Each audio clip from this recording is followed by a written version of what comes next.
बिना पैसे का कहीं किसी स्तर पर काम नहीं होता। एक संकल्प लिया मूल मंत्र के रूप में, सामाजिक न्याय, सांप्रदायिक सद्भावना। ये नारा के पीछे ये था कि समाज में जब सद्भावना रहेगी, भाईचारा रहेगा, बंधुत्व रहेगा, हमारे एजेंडे को, हमारे ही कार्यक्रम को वो फॉलो कर रहे हैं। स्टेडियम आप देख रहे हैं वो हमारा ही बनाया हुआ है। हमारा जब हम स्पोर्ट्स मिनिस्टर, मत्स्यगंधा में टूरिस्ट कॉम्प्लेक्स और सभी को पर्यटन के मानसिक पर लाना। बिहार में बहुत जल्द विधानसभा चुनाव होने वाले हैं और इस चुनाव में सबसे अहम कड़ी ये बनती जा रही है कि जनता का मूड किस ओर जाएगा। उससे पहले जो राजनीतिक दलें हैं, चाहे वो महागठबंधन हो या एनडीए की दलें हो, घटक दलें हो, क्या कुछ रूपरेखा बना रही है और किस तरह जनता को अपनी ओर आकर्षित करने में जुटी हुई है, इस पर बातचीत करने के लिए हमारे साथ जुड़ रहे हैं बिहार सरकार के पूर्व मंत्री और वर्तमान समय में राजद के प्रदेश उपाध्यक्ष अशोक बाबू। आपने कीमती समय दिया है अशोक बाबू हमें। इस संबंध में चर्चा करने के लिए आपका बहुत बहुत स्वागत है और बहुत बहुत धन्यवाद कि बिजी शेड्यूल में से आपने थोड़ा सा वक्त हमारे लिए निकाला है। वर्तमान समय में जिस तरह से आप लोगों की बिहार बदलाव यात्रा निकली या तमाम तरह की चीज़ें बिहार में चल रही है और आप लोग कह रहे हैं कि माई बहन मान योजना के तहत 2500 रुपये महिलाओं को दिया जाएगा, गैस सिलेंडर 500 रुपये में मिलेगा, सामाजिक सुरक्षा का जो पेंशन है वो हम लोग जो 400 पहले हुआ करता था, अब सरकार ने 1100 किया है तो उसको 1500 करेंगे। क्या लगता है, क्या इन रणनीति पर आप लोग आगामी समय में जो चुनाव होने वाला है उसमें सत्ता में आ पाएंगे? देखिए, असल है सत्ता में आने का एक माहौल बन गया है इसलिए कि विगत वर्षों से 20 साल से नीतीश कुमार जी का जो सुशासन का शासन चला और 11 साल नरेंद्र मोदी का शासन चला। जनता सभी को जोड़ के देख रही, चूँकि ये स्लोगन एनडीए वाले ने दिया कि डबल इंजन की सरकार और दोनों मिलकर राजपाट कर रही है। नीतीश कुमार के शुरुआती दौर में एक करेज था और उन्होंने 2005 से 10 तक कई काम, प्रभावकारी काम भी किया जनहित में। लेकिन विगत वर्षों से जो पूरे बिहार में जो लोक सरोकार के मुद्दे हैं उसमें जिस तरह सरकार की संवेदनहीनता और खास करके जो नारा दिया था उन्होंने न्याय के साथ विकास, वो खोखला साबित हुआ। चूँकि न कहीं किसी को इंसाफ मिल रहा है, ब्लॉक में, अंचल में, कलेक्टर में जो पीड़िता है वो तमाम परेशान होते रहता है। बिना पैसे का कहीं किसी स्तर पर काम नहीं होता और जो विकास की बात है उसमें भयंकर लूट भी है और मल प्रैक्टिस काफ़ी हो गया। सबसे अलग है कि जो आम जन है, चाहे वो दाखिल खारिज के लिए, जमाबंदी के लिए या अनेक तरह के राजस्व संबंधी काम के लिए जाते हैं, उनको भारी रकम चुकानी पड़ती है और लोग परेशान रहते हैं, कहीं कोई देखने वाला, सुनने वाला नहीं। दूसरी तरफ इधर विगत वर्षों में जो कानून व्यवस्था का लगता है कि शासन का कोई उस पर नियंत्रण नहीं रह गया है, बेलगाम हत्या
हमने एक संकल्प लिया मूल मंत्र के रूप में, सामाजिक न्याय सांप्रदायिक सद्भावना। ये नारा के पीछे ये था कि समाज में जब सद्भावना रहेगी, भाईचारा रहेगा, बंधुत्व रहेगा, और तभी राज्य में विकास की गति आगे बढ़ेगी। और इसलिए सबको इंसाफ मिले, सबको न्याय मिले, संवेदनशील प्रशासन हो। और इसलिए तेजस्वी यादव ने मूल मंत्र के रूप में पढ़ाई, दमाई, सिंचाई, कमाई, ये सारा इतना ही मंत्र लेके चला था। और दूसरी तरफ एनडीए के तमाम गैलेक्सी ऑफ लीडर इसके खिलाफ मुकाबला कर रहे थे, लेकिन 75 सीट राष्ट्रीय जनता दल के आया। पूरे महागठबंधन को हम सिर्फ 12,000 के अंतर से पराजित हुए थे, और 10-12 सीट की कमी से हम सरकार बनाते बनाते रुक गए थे। उसके बाद 2000 से 2025 का जो दौर चला, बीच में जो सरकार आई तो उन्होंने 10 लाख नौकरी की बात की थी, सरकारी नौकरी की। चूंकि ये स्वीकृत पद जो बिहार सरकार में रिक्त था, उसका कैलकुलेशन करके उन्होंने ये संकल्प लिया था।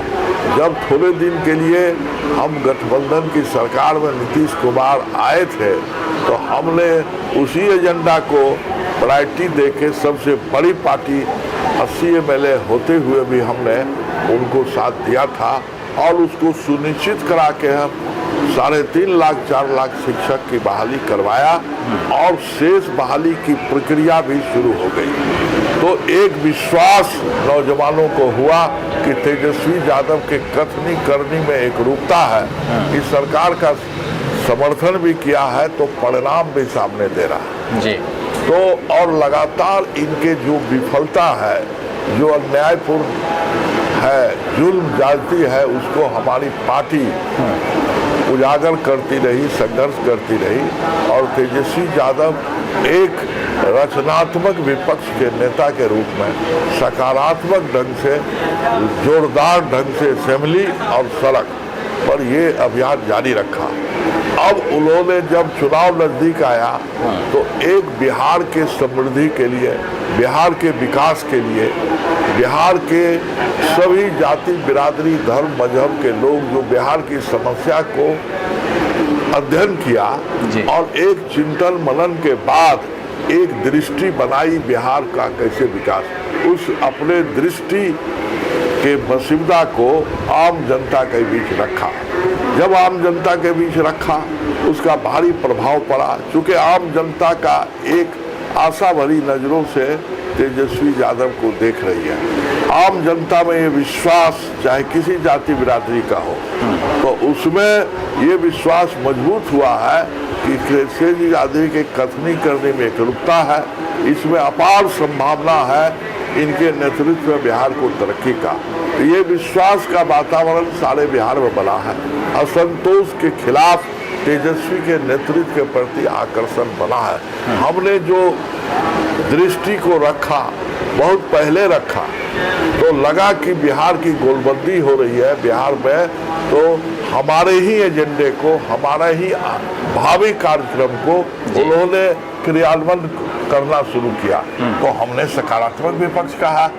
यदि तो 20 साल से इतनी लंबे अवधि तक जिसको सुशासन कहा जाता था, प्रचार किया जाता था, तो उनको ये सब दृष्टि नजर नहीं आई लंबे अवधि तक।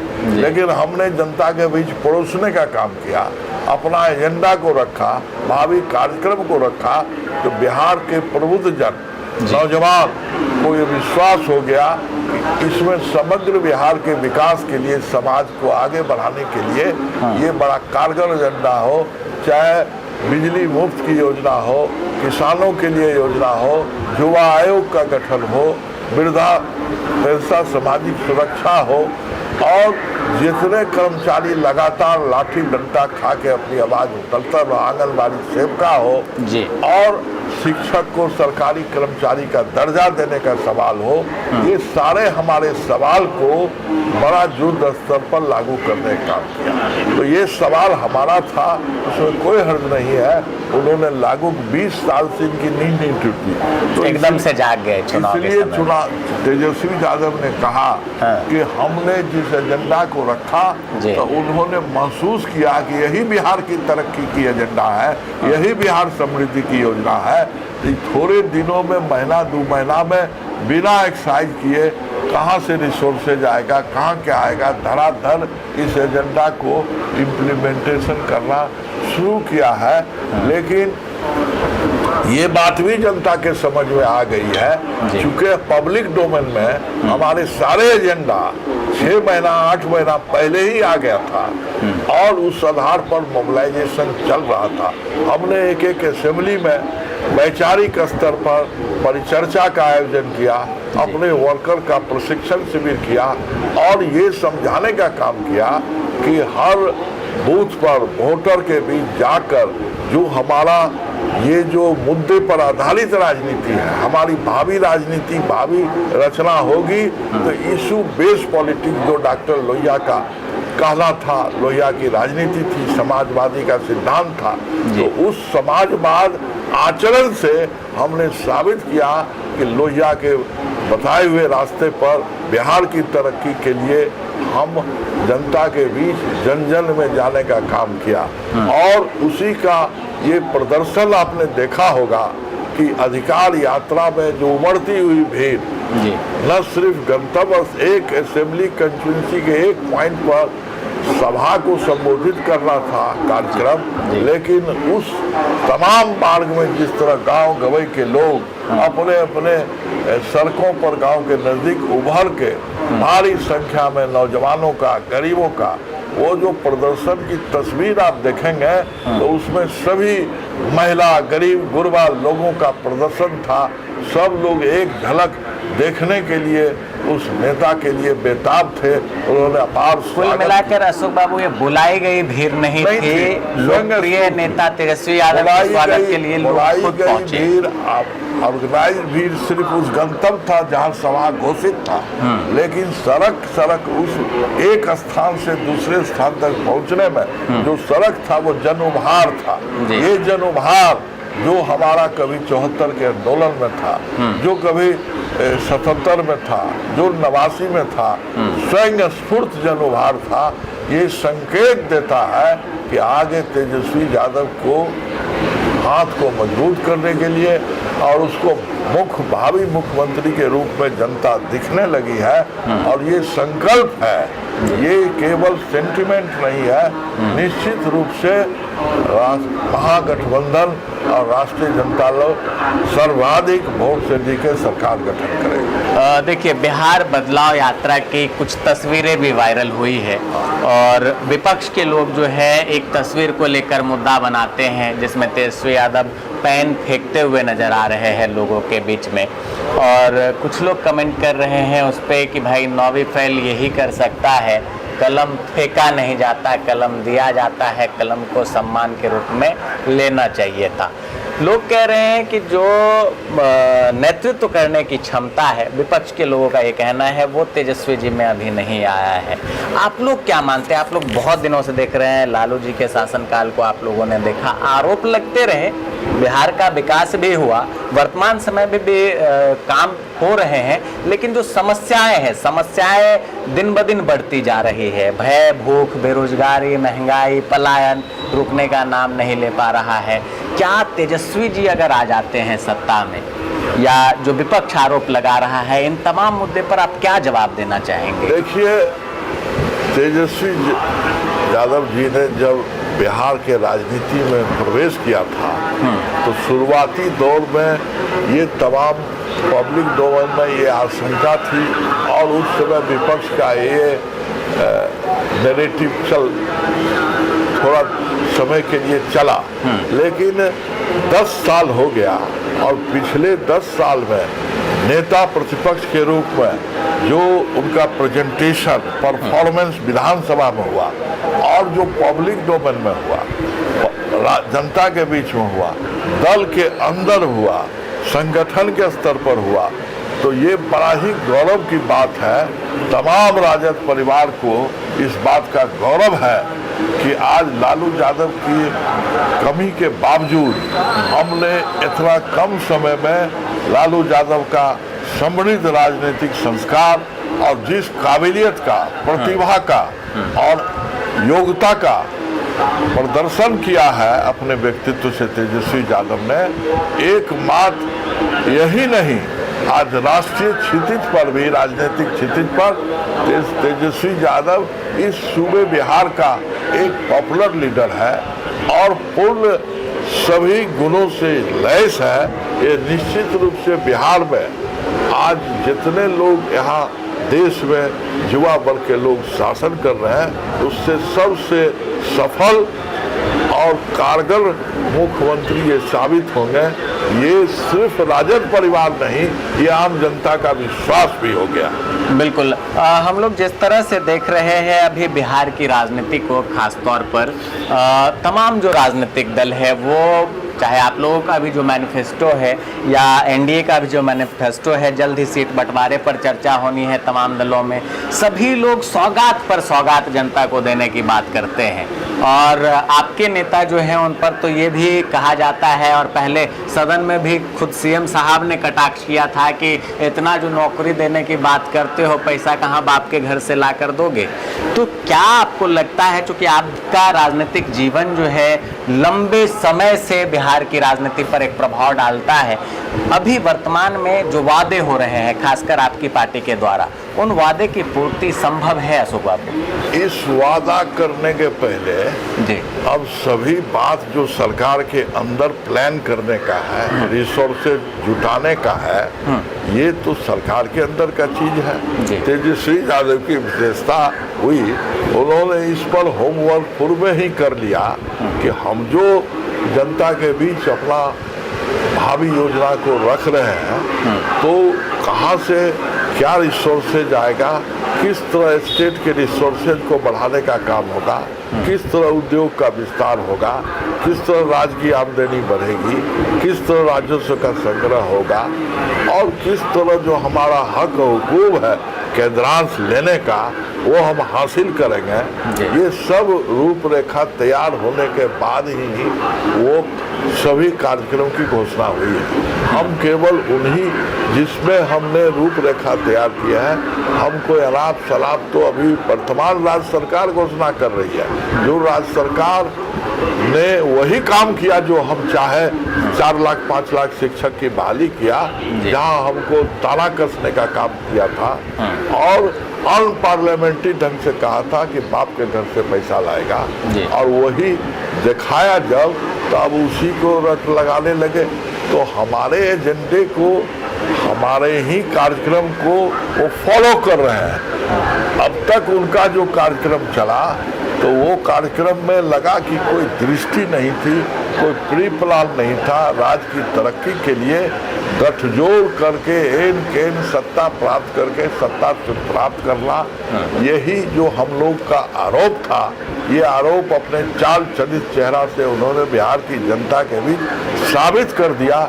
ऐसा जनता का समझ, जनता के समझ में आ गई है। इसलिए हम कोई डपोरसंखी घोषणा नहीं करते हैं।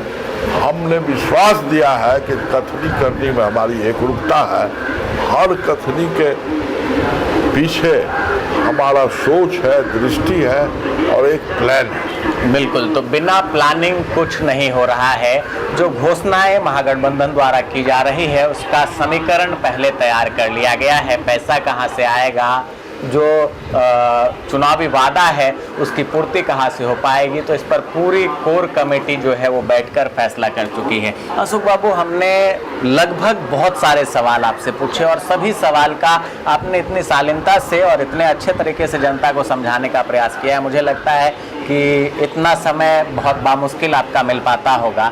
आखिर में जो राजनीतिक जीवन आपका रहा है, एक लंबे समय से बिहार की राजनीति पर आपका दबदबा, और आज भी वर्तमान में जो महागठबंधन, चूंकि आप लोग विपक्ष में बैठे हैं तो सभी चीज़ों को देख रहे हैं, अशोक बाबू की रणनीति क्या है, और थोड़ा सा आप अपने बारे में, अपनी जीवनी के बारे में अगर बता सके हमारे दर्शकों को, जो अभी नई पीढ़ी है उनको, कि किस तरह से राजनीति में आपने शुरुआत करी और अभी आगे जो भविष्य की योजनाएं हैं, चाहे वो चुनाव लड़ने की बात हो, उन पर किस तरह की प्राइमरी फोकस आपका है, थोड़ा सा अगर आप नई पीढ़ी को बता सकें। ऐसा है, हम लोग पटना यूनिवर्सिटी के जब छात्र थे जी, तो वहीं से ग्रेजुएशन किया, लॉ ग्रेजुएशन किया। जब हम लोग 1970-72 के दौर में जो पार्टियां राजनीतिक दल के सभी के युवा संगठन, छात्र संगठन हुआ करता था जी, और विश्वविद्यालय की छात्र राजनीति से ही हमारा राजनीति में दाखला हुआ। उस समय सोशलिस्ट पार्टी का जो युवा संगठन था वो समाजवादी युवजन सभा कहलाता था।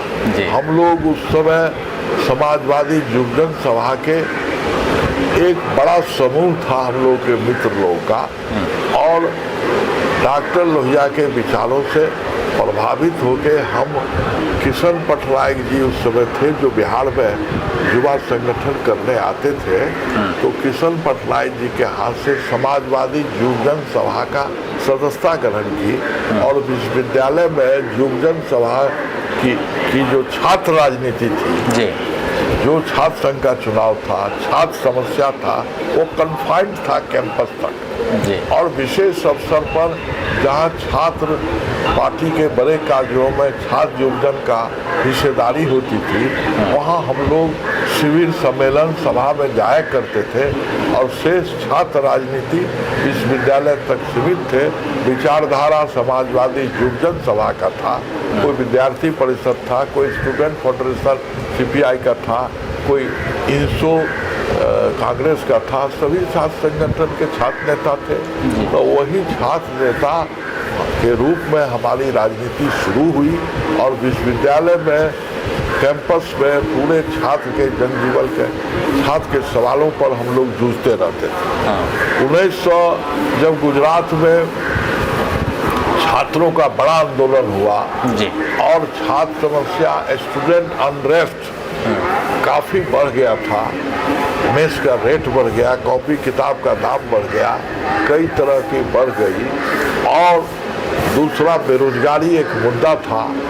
तो ये सवाल पर पटना विश्वविद्यालय छात्र संघ के लोगों ने छात्र नेता सम्मेलन बुलाया था, और उसमें तय किया था कि हमारा उस समय बेरोजगार की फौज बढ़ रही है, हमको बेरोजगारी भत्ता दो और नहीं तो नौकरी दो, ये महंगाई खत्म करो, भ्रष्टाचार खत्म करो।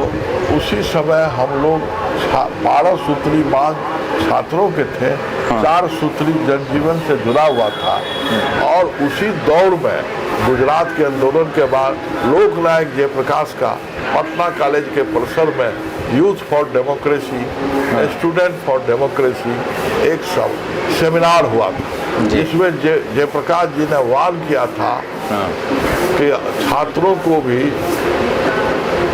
आगे आके उनमें स्किल स्टेमिना है। महात्मा गांधी ने भी आज़ादी के लड़ाई में कक्षा छोड़ के स्वाधीनता संग्राम में आह्वान किया था। आज देश नाजुक स्थिति में है, लोकतंत्र को खतरा है, और लोक में बड़ा निराशा है।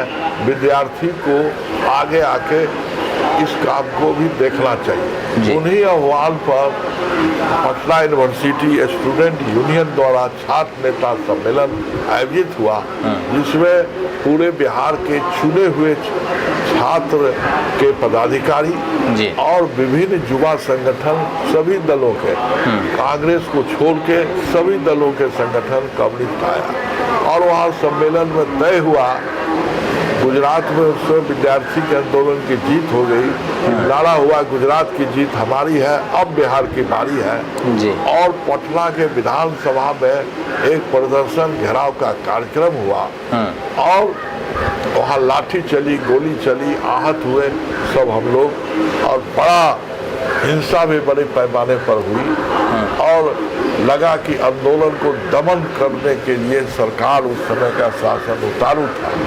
उस समय हम लोग सभी छात्र नेता लोग लोकनायक जयप्रकाश जी के यहाँ गए और कहा कि अब इस आंदोलन का नेतृत्व ही कीजिए। जेपी ने कहा आंदोलन आप लोग करो, हम मार्गदर्शन करेंगे। लेकिन फिर जेपी ने इतना गया में गोलीकांड हो गया था, भागलपुर में घटना घट गई थी, जगह जगह विद्यार्थियों पर दमन चक्र चला था। तब जेपी ने एक मौन जुलूस निकाला था सर्वोदय मंडल की ओर से जयप्रकाश जी ने। उसके बाद जयप्रकाश जी ने हम लोगों के आग्रह पर, दबाव पर नेतृत्व स्वीकार किया और 5 हफ्ते का कार्यक्रम दिया और कहा कि ये आंदोलन जोर पकड़ लिया और ये आंदोलन को जेपी ने जन आंदोलन का रूप दिया। दमन कार्रवाई हुई तो बिहार विधानसभा भंग किया जाए, सरकार को बर्खास्त किया जाए। 5 जून को 1 करोड़ से अधिक हस्ताक्षर अभियान चल के उस समय के राज्यपाल को दिया गया।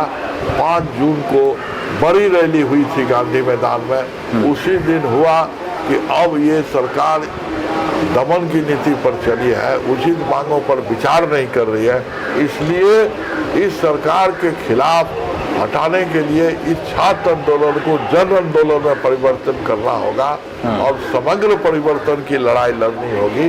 उन्होंने संपूर्ण क्रांति का आह्वान किया था और तब से यह आंदोलन चला और सारे बिहार के गांव-गांव में आंदोलन फैला, आंदोलन देश में फैल गया और वो आंदोलन में बाद में इमरजेंसी लगी, मीडिया पर प्रहार हुआ, कई घटना घटी, लंबा कहानी है और वो आंदोलन जन आंदोलन का रूप लेके एक परिस्थिति बनी। सभी पॉलिटिकल पार्टी कम्युनिस्ट अलग हो गए थे।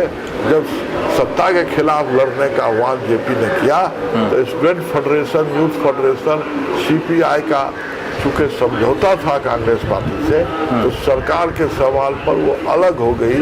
उन्होंने अपना नौजवान संघर्ष मोर्चा बनाया जो फ्लॉप हो गया और ये सभी दल उस समय जो आंदोलन में थे, विधानसभा में सभी सोशलिस्ट पार्टी, संयुक्त सोशलिस्ट पार्टी, लोक दल, संगठन कांग्रेस, भारतीय जनसंघ, सभी के एमएलए ने इस्तीफा दिया और ये आंदोलन एक समय आया आपातकाल के बाद सभी दल को पहचान विलीन करके जनता पार्टी का गठन हुआ। उस जनता पार्टी में जेपी का सोच था कि इसमें आधी टिकट नौजवानों को दिया जाए ताकि नौजवान नेतृत्व करें नए शासन का। तो ऐसा नहीं, लेकिन 1/4 नौजवान को 38 युवा नेता, छात्र नेता को टिकट दिया गया और जो उस समय छात्र संघर्ष संचालन समिति बनी थी स्टेट को, सारे बिहार में जो संचालित कर रही थी, हम भी संचालन समिति के 18 सदस्य में एक सदस्य थे। कई लोग, लालू प्रसाद जी थे, सुशील मोदी थे, नीतीश कुमार जी थे, शिवानंद तिवारी थे, नरेंद्र सिंह थे, अनेक 18 रघुनाथ गुप्ता थे। अभी जो जनसत्ता के एडिटर है राम बहादुर राय भी थे जी, जो जनसत्ता न्यूज़पेपर में, हाँ, तो वो भी थे। वो जनसंघ के, युवा संघ के पदाधिकारी के हैसियत से थे। तो ये सब हमको भी 18 संचालन समिति 38 नौजवानों को जो टिकट दिया गया जनता पार्टी से, ये जो उसमें हमको भी सोमवर्षा विधानसभा से 77 में टिकट मिला और हम बहुत अच्छी तरह से जीत हासिल किए और 77 में विधायक बने। 77 में विधायक बनने के बाद एक पार्लियामेंट्री फोरम पर हम लोग विधायक के रूप में राजनीति हुआ। दुर्भाग्य से जनता कर्पूरी जी के साथ और दुर्भाग्य से जनता पार्टी की कुछ वर्षों के बाद आंतरिक मतभेद के कारण जो टूट हुई, दोहरी सदस्यता के सवाल पर, जो जनता पार्टी का सदस्य होगा इसके संविधान है, किसी अन्य संगठन का नहीं होगा। तो आरएसएस का सदस्य रहते हुए कोई जनता पार्टी में नहीं। इस सवाल पर टूट हुआ, सरकार गिर गई, पार्टी टूट गई। हम लोग उस समय जो जेपी के सबसे निकट व्यक्ति, जिनको जेपी के सुझाव पर भी उस बड़ी जनता पार्टी का अध्यक्ष चंद्रशेखर जी को बनाया गया था, तो हम लोग मूल जनता party led by Chandrashekhar ji था, उसी में कायम रहे और हम लोग किसी के साथ नहीं गए, हम जनता पार्टी में रहे। फिर जनता पार्टी में लगातार संघर्ष करते रहे चंद्रशेखर जी के नेतृत्व में, और फिर आगे जनता पार्टी 89 में जनता दल में मर्जर हुआ तो हम लोग जनता दल में आए, और इस बीच में जनता पार्टी से 2 चुनाव हम 80-85 का पराजित हुए थे, और हमारा संघर्ष अभियान फील्ड में लगातार जारी था। पार्टी के राज्य के पदाधिकारी के रूप में कोसी प्रमंडल में लगातार अभियान जारी था, और संगठन के काम में हम समर्पित भाव से उस समय ही जूझते रहे, संघर्ष करते रहे। कई सवाल पर पीठ पत्रकारिता के खिलाफ जो प्रेस बिल हुआ उसके खिलाफ भी हम जेल गए। हम बिहार के पिछड़ापन के खिलाफ जो जॉर्ज फर्नांडिस के नेतृत्व में जनता पार्टी का संघर्ष हुआ, कोसी प्रमंडल के प्रभारी के रूप में हम यहाँ सत्याग्रह मूवमेंट हुआ, 18 दिन सहरसा जेल में रहे। इमरजेंसी के दौर में हम आंदोलन के दौर में भी कई बार गिरफ्तारी हुई, तो हम लगातार संघर्ष रहे। 89 में जनता दल जब बना तो जो यहाँ सीटिंग विधायक था उस मर्ज पार्टी में, उसको एमपी का टिकट मिला सहरसा से सूर्यनारायण यादव, तो फिर हम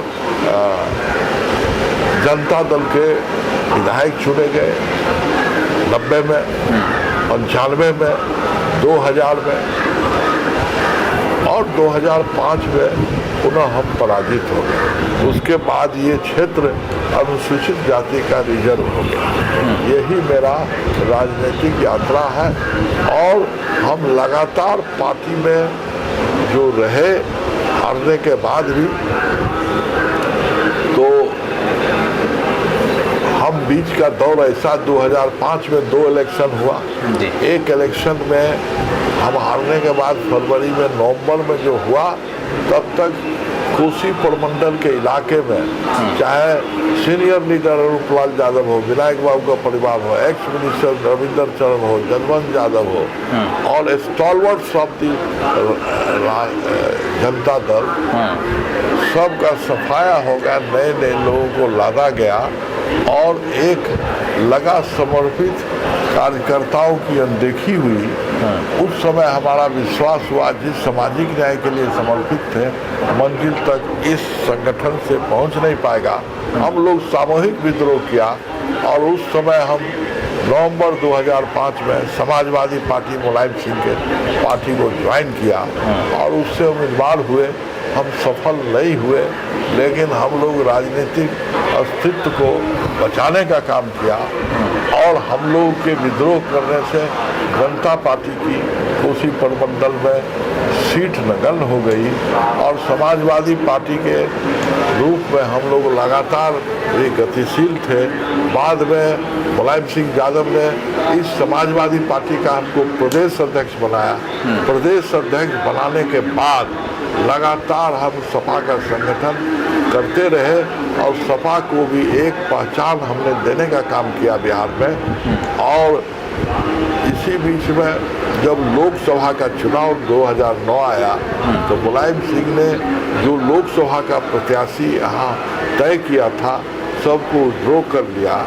तो इसके विरोध में सभी संगठन के इकाई थे, और तब जो परिस्थिति बनी तो उसमें पुनः लालू प्रसाद जी का सानिध्य था, और लालू राजद परिवार के सभी लोगों का दबाव था, और हम पुनः राष्ट्रीय जनता दल में शामिल हो गए। तब से लगातार राष्ट्रीय जनता दल के संदेश को, पार्टी के संगठन को, और एक प्रदेश के वरीय उपाध्यक्ष के नाते लगातार पिछले 16 वर्षों से हम अभियान में शामिल हैं। कुल मिला के अशोक बाबू 55 साल का राजनीतिक करियर आपका है। 70 के दशक से शुरू हुआ, 2025 में हम लोग प्रवेश कर रहे हैं, 2025 में है, और अब चुनाव हम लोग विधानसभा चुनाव 2025 का लड़ने वाले हैं। बहुत सारे नेता होंगे चुनावी मैदान में। अगर वर्तमान समय की स्थिति की बात की जाए, सहरसा विधानसभा में जो लहर चल रही है और जो यहाँ के लोगों की डिमांड उम्मीदवारों को लेकर हो रही है, उसमें अगर सबसे पहले किसी का नाम आता होगा, जहाँ तक हम लोगों ने सर्वे किया है, जो लोगों से बातचीत की है, तो वो नाम आता है अशोक बाबू का। क्या अपनी रणनीति आप चुनाव लड़ने के लिए अपनी रणनीति पार्टी के समक्ष व्यक्त कर चुके हैं, और पार्टी के तरफ से कोई आश्वासन, जनता को क्या संदेश देना चाहेंगे? क्या इस बार सहरसा से अशोक बाबू आ रहे हैं चुनावी मैदान में? है कि जो सोनबरसा विधानसभा का एक मजबूत राजनीतिक स्तंभ था सौर बाजार जी, जो अभी सहरसा विधानसभा, सौर बाजार के लोगों को, और पड़ोस में सहरसा महानगर है, तो हम जब सोनबरसा से विधायक भी होते थे, चाहे 3 करोड़ की लागत से जो स्टेडियम आप देख रहे हैं वो हमारा ही बनाया हुआ है। हमारा जब हम स्पोर्ट्स मिनिस्टर, मत्स्यगंधा में टूरिस्ट कम्प्लेक्स और सभी को पर्यटन के मानचित्र पर लाना, जो ऐतिहासिक पुरातात्विक स्थल है, कंधा का सूर्य मंदिर हो या सिंहेश्वर स्थान हो कि चंडी स्थान हो, टूरिज्म मैप पर लाके प्रमोट करने का काम। तो जिस तरह से हमारी दृष्टि रही एक सोनबरसा विधायक होते थे सहरसा के लिए, कमिश्नरी के लिए, तो इसलिए इसका प्रभाव भी सहरसा के प्रबुद्ध लोगों में, जनमानस में है। मेरी लंबी सेवा और समर्पित भाव से जो मेरी सेवा और कर्मठता, सभी वर्ग को ले चलने का जो हमारा पास प्रदर्शन रहा, और विगत वर्षों से उनके मन भावन प्रतिनिधि नहीं मिल पा रहा है, तो प्रतिनिधित्व विहीन महसूस कर रहे हैं, असहाय है। ऐसे समय में हमारी को उपस्थिति हो विधानसभा में, हम उनके प्रतिनिधि बने, इसमें इस सहरसा विधानसभा में अपार लालसा है, उद्गार है, और लोग, सब लोग संगठित होके अपने नेतृत्व को ये राय देने का काम भी किया है, और ये कहा है चूँकि राजनीति में आदमी अपनी सेवा हम दें, संसदीय मोर्चा पर मेरा प्रतिनिधित्व हो, तो ये बात भी हम दल के नेतृत्व को समय समय पर ध्यान आकृष्ट करने का काम किया है। जहाँ तक अभी आगामी विधानसभा में उम्मीदवार बनने का है, तो हमारी पार्टी का सर्वे चल रहा है, सर्वे में ये बात भी उजागर हुई है, और हमने भी अपनी इच्छा की सूचना से अवगत नेतृत्व को कराया है कि हम एक बार लोगों की भावना के अनुरूप, और हम में राजनीति में जो 5-10 साल और काम करने का हमको स्किल स्टेमिना है, जो इच्छा है, तो उसमें हमको अवसर मिलना चाहिए, ये दावा हमने किया है। हम नेतृत्व पर छोड़ दिया है, अब नेतृत्व का जो फैसला होगा, नेतृत्व लड़ाएगी जरूर मजबूती से लड़ेंगे, नहीं लड़ाएगी तो जिसको लड़ाएगी पार्टी को सत्ता में लाने के लिए हम अपना योगदान करेंगे। तो कुल मिलाकर अशोक बाबू के बातों को सुनकर आपको लगा होगा कि राजद के एक सक्रिय कार्यकर्ता के रूप में जिस तरह इनकी भूमिका रही है, और जिस तरह 70 के दशक से इन्होंने राजनीति में प्रवेश किया है, अनुभव है, और जानते हैं कि चुनाव जीता कैसे जाता है, और बिहार में महागठबंधन की सरकार कैसे आ सकती है, इस पर काम कर रहे हैं। उम्मीद पार्टी के समक्ष इन्होंने रखी है। सहरसा विधानसभा चुनाव को लेकर पार्टी का सर्वे जारी है, पार्टी सर्वे करा रही है, और अगर इन्हें उम्मीदवार बनाती है तो उनका कहना है कि बड़ी अंतराल से जो यहाँ के एनडीए के उम्मीदवार होंगे उन्हें मात देने की कोशिश की जाएगी। होता क्या है और बिहार की रणनीति जो है, राजनीति जो है, वो क्या मोड़ लाती है, बिहार में किसकी सरकार बनती है, ये तो आने वाला समय बताएगा। फिलहाल बने रहिए मोबाइल न्यूज़ 24 पर। बिहार सहित देश दुनिया की तमाम खबरों से अपडेट रहने के लिए आप तमाम दर्शकों का बहुत बहुत धन्यवाद। अशोक बाबू, आपने भी लगभग 1 घंटे का समय हमें दिया, इसके लिए आपका बहुत बहुत धन्यवाद। नमस्कार।